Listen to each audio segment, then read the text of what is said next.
Welcome to NS5 news.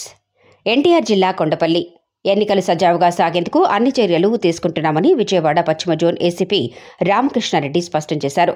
Kondapalli మున్సిపాలిటీలో CISF battalion పోలీసులు CI Satyanarayana ఆధ్వర్యంలో కొండపల్లి బ్యాంక్ సెంటర్ నుంచి రైల్వే స్టేషన్ వరకు కవాతు నిర్వహించారు. రాజ్యాంగం కల్పించిన ఓటు హక్కును ప్రజలు నిర్భయంగా వినియోగించుకోవాలని, అందుకు పోలీసు వ్యవస్థ తోడుగా ఉంటుందని స్పష్టం చేశారు. సమస్యాత్మక గ్రామాల్లో పోలీసు కవాతు నిర్వహించడం ద్వారా ప్రజలకు భరోసా కల్పిస్తున్నామని, ప్రశాంతంగా ఓటు వేసేందుకు అవసరమైన రక్షణ ఇస్తామని తెలిపారు. రౌడీ షీట్, సస్పెక్టెడ్ షీట్ ఉన్నవారిని ఇప్పటికే బైండ్ ఓవర్ చేశామని, అటువంటి వారు ఎన్నికల సమయంలో గొడవల్లో పాల్గొంటే వారిపై చట్టపరంగా చర్యలు తీసుకుంటామని హెచ్చరించారు.